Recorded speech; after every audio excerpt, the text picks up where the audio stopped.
Hey everyone, my name is Jessie. Welcome back to my channel. Today I am doing my August wrap up, and in the month of August I read a total of 11 books and I had one DNF. So I'm going to go through my stat breakdowns and then we will talk about each of the books from the order of my least favorite to my most favorite. So for the star rating breakdowns, I read a total of 1 2-star book, 1 2.5-star book, 3 3-star books, 1 3.5-star book, 3 4-star books, and 2 5-star books, and then that one DNF. For the genre breakdowns, I read a total of 5 fantasy, 1 sci-fi, 3 thrillers, 1 contemporary, and 1 romance. And then for the age breakdowns, I read a total of 1 young adult and 10 adult. So let's start with my least favorite and work our way up to my most favorite. My least favorite this month was Chalkman by CJ Tudor. This, honestly, I found it so forgettable, very generic. I really didn't like the main character in this book, and we follow 2 separate timelines. We follow one timeline where the main character is about a young boy. He's like a 10-year-old boy or something like that, and then we follow him like 20 years later when he's an adult, and I just really didn't like him as a kid. I thought he was kind of unlikable, and I really didn't like the friend group and stuff. It reminded me a lot of Stephen King, but not in a good way, because Stephen King's characters are a lot more likable than the ones I found in this one. However, a lot of people love this story. A lot of people really enjoyed it. So I would still say give it a go, because maybe it was just the time I was reading it or whatever. I just was not connecting at all. I just didn't like the characters. So when we got to the twist at the end, I just didn't really care. And honestly, I didn't even read it that long ago, and I've already forgotten so much of it. So I'm super bummed, but I did read some good thrillers, so we'll get there. This one I'm really bummed about. My second to least favorite book this month and my 2.5-star book went to The City We Became by N.K. Jemisin, which was the Shelf Space book club pick for the month of August with Kaylani. She helped guest host this month, so I'll link her channel down below because she's awesome. But we both agreed that we did not like this book, and it is such a bummer because I was really looking forward to it. I wanted to love it. The premise of this one sounded so cool. The premise is that New York City has several different souls. Each kind of borough is personified into a different person who kind of represents that borough of New York City, and they're getting attacked by this creature from a different dimension, and they have to unite and fight back and whatnot. And overall for me, what this one really lacked was a clear plot.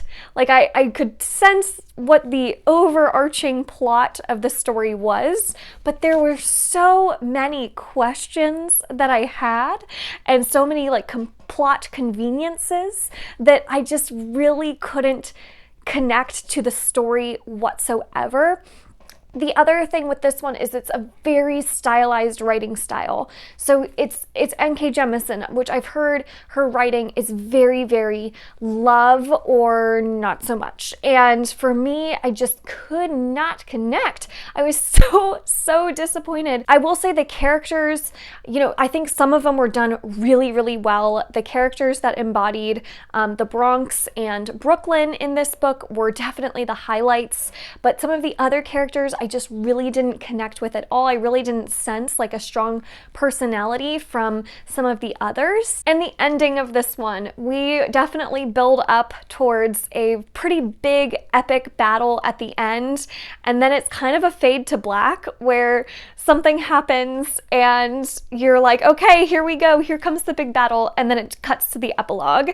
And I just was so disappointed. I was so bummed about this one. If you want to see Kaylani and I talk about this one some more, I will have the live show that we did for it linked down below. Some people in our book club absolutely loved this, and I think that if you like N.K. Jemisin's writing from her other books, you're going to love this one. I think her writing style is definitely, you can tell it's hers, and what this book really did well was the atmosphere and the themes that it explored were really, really important topics of discussion, and you could tell she loved New York City. Even with all of her frustrations towards the city, you could tell she knew it like the back of her hand, and that it was her love letter to the city. So I think it maybe for people who have lived in New York or have a special connection to New York, you'll also appreciate this more. But yeah, just for me, this was a miss, and I'm so sad. I was really hoping to love it. I just have too many questions, so many questions, and I think a lot of the explanations behind it were like the characters feel like they need to do this one thing, so that's how they knew to do it, which for me, like, I need a little bit more than that. I need more focus on the plot if I'm going to love a fantasy book. So I'm bummed. I'm really, really bummed. So this I gave 2.5 stars. I'm so sorry. Getting into my 3-star books, the lowest of the 3 stars I'm going to give to 99% Mine by Sally Thorne. You know, I had heard that this was not as good as The Hating Game, but I was like, I'm gonna give it a try anyway. And I shouldn't have. I should have just listened to the masses and just skipped this one. You know, it's not bad. It doesn't do anything wrong. It just felt so generic. It felt like the most generic romance book ever. Like, it was just very forgettable. I just didn't care. And I mean, I still gave it 3 stars because at the end of the day, like, it didn't do anything wrong, and like, it's fine. It's fine. It was cute. In some places, it was fine, but I'm just never, ever going to remember any of it. I feel so bad. So yeah, this one, I just, read The Hating Game. Read The Hating Game. It is excellent. I loved that book. So that's why I was so keen to pick up 99% Mine. So I definitely still recommend The Hating Game. And I will read future Sally Thorne books because I like her writing style. I just didn't care about these characters at all. I should have just listened to all the reviews. Next 3-star I have is The Time of Contempt by Andrzej Sapkowski, which I am surprised that this one only got 3 stars because I really, really enjoyed the Witcher short stories. I really, really enjoyed The Last Wish. I really enjoyed Sword of Destiny. Those were both 4-star books for me. They aren't my favorites, but I really, really enjoyed them. And then getting into the series, I was so excited because I felt like that's what the short stories were missing. I like following longer series. I like following, you know, more streamlined plot. And just something is not connecting for me, and I think it has to do with how Sapkowski chooses to tell his stories is through a lot of side characters' points of views. Like, not even a side character, random people, like random soldiers or like random bystanders who were kind of just like watching the scene go down. You'll hear from their point of view for like a really long time, and I'm like, I don't want that though. I want to read from Geralt's point of view and Dandelion's point of view and Ciri's point of view. I don't want these like random side characters taking up so many pages of the story. And this isn't even that many pages. And I felt like most of it was just these random soldiers standing around talking about wars, battles, and like, I can see the appeal for sure. And I think that a lot of the love for Witcher comes from the video games. Like, I was talking to Elle from Elliot Brooks, her channel, love Elle, and she had started her Witcher journey through playing Witcher 3, the video game, and so she had already known a lot of these characters going into these stories, so was immediately like, oh, okay, I recognize that name, I know who that character is, I'm connecting to it. And for me, I'm missing that initial introduction to the characters, so when we're introduced to like random sorcerers and soldiers and all of these different names, I'm just like so lost. And I don't care because Sapkowski hasn't built up those characters in any way for me to care yet. So again, I really like Geralt. I really like Ciri. I really like Yennefer now. I like the main characters in this book. I just want more of their story and less of the side characters' stories. So that's my like biggest gripe with Witcher right now, is just I'm not a huge fan of that method of storytelling. I can see why he's doing it. I don't hate the choice. I wish if we are going to look through the lens of these random characters that they would be built up a little bit more so that I cared. I don't know. I mean, I'm gonna keep reading this series because I'm like now invested in the main characters' plot lines. I just hope that's what we get more of in future books, because that's what I want. I want more Geralt. Give me that. But yeah, 3 stars. I had given Blood of Elves 3.5. So for me, kind of this series is kind of going downhill. And I'm reading Baptism of Fire this month, so I'm hoping that that kind of brings up the rating again, and that I start to love this series again, because it's got so much potential. Oh my goodness. And then my last 3-star book is The 5th Season by N.K. Jemisin, which I really, really wanted to read this month, as well as The City We Became, so that I could kind of compare and contrast different Jemisin books, one being urban fantasy, one being high fantasy, which is what this one is. So The 5th Season follows this very dystopian sci-fi fantasy world. It's like kind of a combination of all these different genres put in one. It felt very sci-fi at times, it felt very dystopian, it felt very fantasy. It was kind of all of it. It was a really cool blend. But for me, it's very similar kind of complaints to The City We Became, where the weakest part of this book was the plot. I just couldn't connect to the actual story that was being told.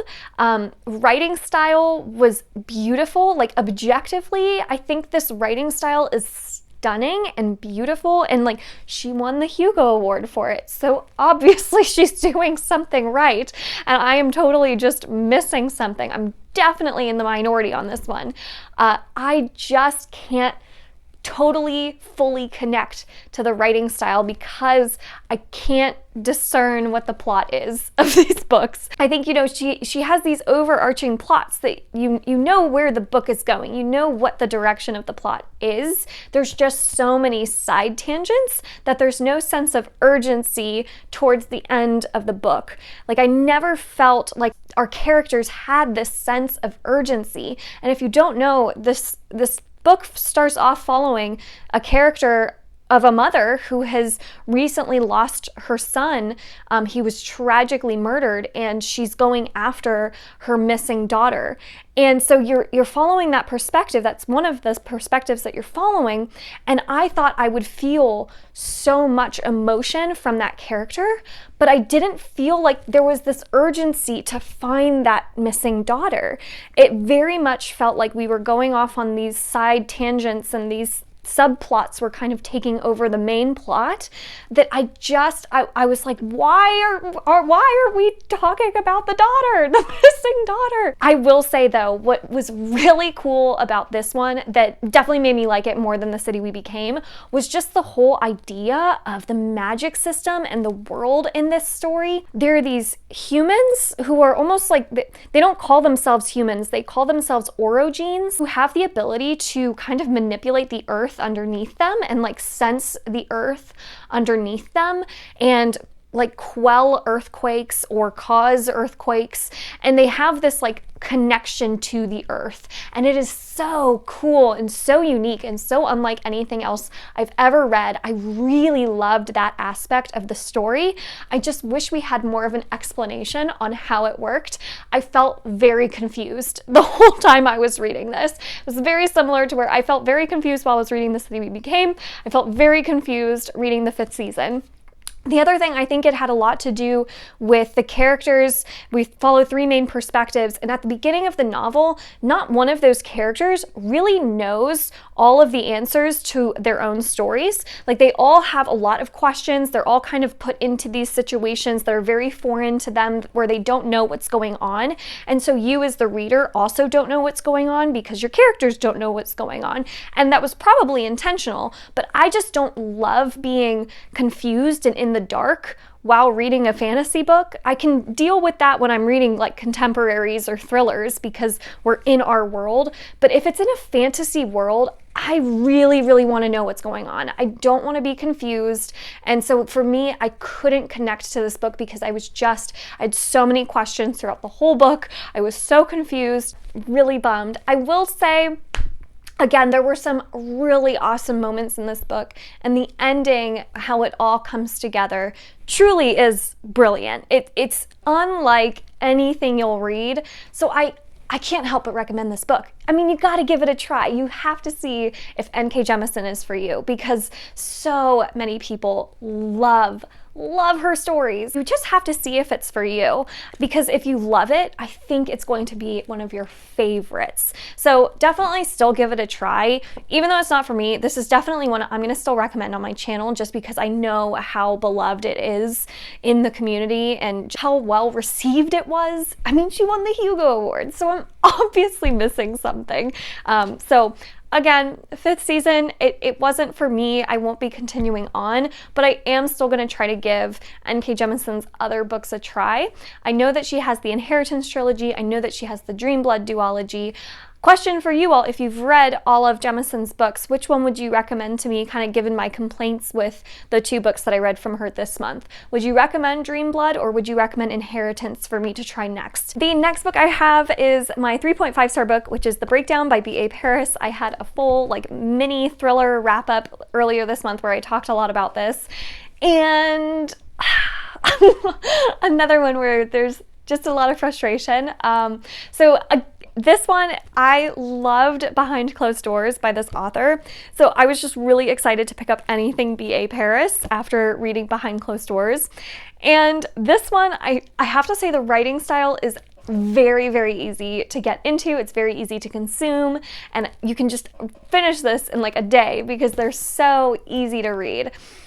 This one for me though, the main character was so irrational and just like so frustrating that I couldn't get past it. And there were moments where I thought I would love this book where, you know, at the beginning I was really, really loving like this descent into madness almost that you feel like you're going in with the character, because the character feels like she's suffering from early onset dementia. So she's worried that she's forgetting things, and you don't know if you can trust this narrator. You don't know if you can trust this main character. And she just kept doing these things that just didn't make sense to me. She wouldn't try to implement some easy solutions, like maybe getting a planner to write down her appointments in so she didn't forget things. She just kept doing these things that just didn't make sense. Like, if she was that worried about forgetting her appointments, just write them down. I was so frustrated. Like, it's so easy. Such an easy solution you could try to see if it helps. Why didn't you try it?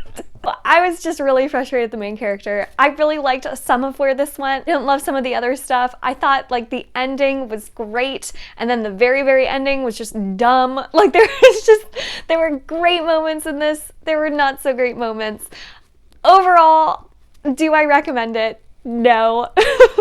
But it was fun to read. Like, it was still a fun time, which is why I gave it 3.5 stars, because I did still enjoy my time with it, even with the frustrations I felt towards the main character. I still had fun with it. So, I mean, I'm gonna give B.A. Paris another try and read another one of her books. Moving into 4 stars now. So these are all books that I really, really enjoyed and recommend. So kind of getting away from the more negative stuff into the positives. So the first 4-star read I had was Things You Save in a Fire by Catherine Center. I really, really loved Catherine Center's other book, How to Walk Away.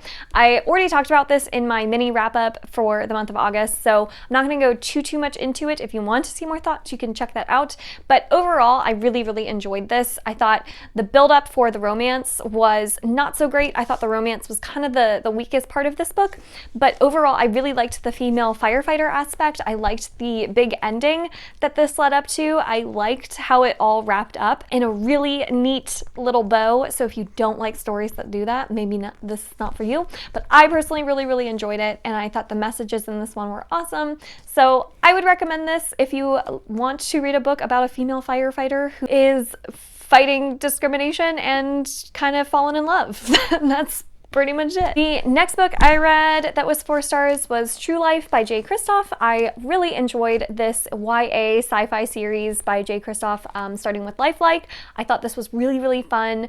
This is another one I've already talked about, and I would highly recommend if you like Jay Kristoff's writing style, this one I think is going to be a lot of fun for you. I thought the world building was really, really excellent, but the characters use a lot of slang. If you do not like made-up slang in your sci-fi worlds, then this is probably going to annoy you very, very quickly because there are a lot of made-up words. But for me, I really liked it. I thought it added to the world building. So I enjoyed this. I thought it went really dark in some places. The characters were taken to places that were very dark, and I appreciate that. I appreciate Jay Kristoff taking them to such dark places in a YA series. I thought that was really cool. It made it stand out. And overall, all of these books were 4 stars. For me, I enjoyed them all the same. I thought they were a really good time. So I would definitely recommend these. But again, it's Jay Kristoff's writing style. Like, if you don't like Kristoff's writing style from Nevernight or from The Storm Dancer, that Lotus trilogy, yeah, you may not like this one. So it's kind of hit or miss, his writing style, I feel like. And then the last 4-star book I had was Holy Sister by Mark Lawrence. This one was the final book in the Book of the Ancestor trilogy. Again, this one I've already talked about, but I really enjoyed this series overall. I thought it had some flaws because of how different each book felt. And kind of, I don't want to get into spoilers at all, but there are some books that are told from multi-perspectives, and this one is kind of not. And I thought there were a lot of conveniences in this one. I thought it was a little too easy at the end for our characters, but overall, this world is really spectacular. I loved how unique this world felt in this series, and I also loved our main characters. Nona is one of my favorites. Kettle, Apple, Abyss Glass. Oh man, these characters were so awesome. I think that this is a series that I'll like even more upon a reread, because I think the first time around you probably miss a lot because of how complex the magic system is, and the world building can get a little tricky. So I think this is one that I will definitely reread in the future and probably enjoy a lot more. But overall, if you want an awesome kick-ass series about assassin nuns, this might be your series. It's really freaking cool. I really, really enjoyed it. I realized I totally forgot to talk about my DNF, so really quick, my DNF was The Phoenix Empress by K. Arsenault Rivera. This is the second book in the sequel to The Tiger's Daughter, so I think it's called Their Bright Ascendancy, the series, and overall, I just was not connecting to the writing style. I thought the plot was very slow. I really, really enjoyed the first book a lot, but I think the second book relied on a lot of stuff that the first book didn't do great. Like, the world building was not great in the first book. I thought the first book shined with the characters and their romance that was blossoming, and now that the romance is kind of established in this one, and this one is relying so heavily on world building that was done in the previous book, I just didn't love it as much. I was not crazy about this one, so I was just kind of bored with it. I was thinking the whole time, I was like, this is probably gonna get 3 stars for me, and I was like, I don't want to read a 3-star book right now. I want to read something that I think I'm gonna give 5 stars. So I put this one down, but that's not to say that it's gonna be forever. I think I might come back to this series when I'm in the mood for it. Just for now, I was just not feeling it. And my 2 5-star books, so the first one being The Whisper Man by Alex North. I loved this book. I loved how spooky it was. I loved the atmosphere. I loved the examination of the father-son relationship in this book. I like the detective mysteries. This is definitely more of a detective mystery thriller. There are some hints to a little Silence of the Lambs action in here.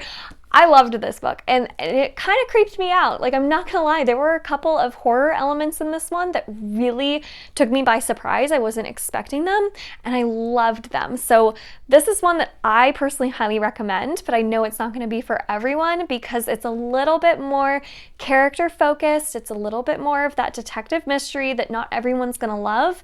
But man, I love a good like parental relationship in books, and I love creepy things happening to kids. So for me, I loved this. It had everything I wanted, and now I just want to read The Shadows. I feel like this is a perfect book for Halloween. So if you're looking for a good spooky book for October to pick up, definitely try The Whisper Man. And my favorite book of the month, did you guess it? You probably did, because it was Shorefall by Robert Jackson Bennett. It is the thrilling sequel to Foundryside, one of my favorite fantasies. In this Venetian-inspired fantasy world, we are following a thief who has to team up with this kind of ragtag group of people to pull off this heist in the first book, and the second book kind of picks up right where we left off from the first book. A couple years have passed, but our characters are kind of doing what they were doing in the first book, and they get caught up in this pretty big plot that revolves around a pretty bad dude, and I loved it so much. The villain in this book is one that kept me on my toes the whole time. It's one of those villains that you do fear for your characters when that villain is around, because they're unpredictable. They've shown that they can be ruthless. I loved our villain in this book, and there's a lot of times where you're questioning, who do I trust? Who's the real good guy? Who's the real bad guy? Oh my God, it is so awesome. And the magic system is explored to an even deeper level in this book, where, man, the magic in the first book blew my mind already, because if you don't know anything about Foundryside's magic, it has to do with scribing, which is essentially like computer coding, where you can break into an object's code and rewrite it, hack it, to make that object think that it should do something else. So for example, you could hack into a lamp, and instead of that lamp thinking it gives off light, it actually absorbs light. It's the whole thing. It's really well explained in this series, much better than I could try to explain it here. I loved this. The ending is like so heartbreaking. Oh my God. I need the third book. I need the third book. When is the third book coming out? Because I need it. Does anyone have Robert Jackson Bennett's email, his phone number? Can I text him and ask, when's your third book coming out? I can't find any information on it. I'm dying, because this one definitely leaves off on a cliffhanger. So I'm almost hesitant to recommend this series now, because I don't know when the third one's coming out, and I don't want anyone else to have to go through what I'm going through and wait for this third book after this conclusion. It's wild. So I love this series. I love how fast-paced it is. I love all of our characters. I'm so invested. I'm so invested. Please, Robert, please give us some information on the third book. That's all I ask. So those were the books that I read in the month of August. I can't believe we're already in September. What was your favorite and your least favorite book that you read in the month of August? Leave those comments down below. If you saw any that you have also read, definitely let me know what you thought of them. I love chatting with you guys about books. Today's Booktuber Shoutout is going to go to the Sorcerer's Apprentice. I love her channel.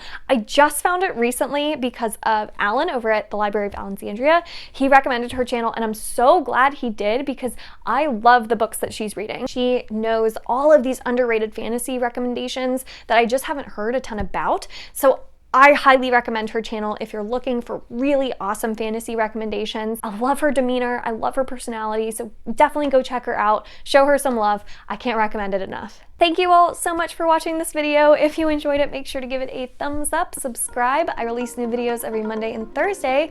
And until next time, Bye.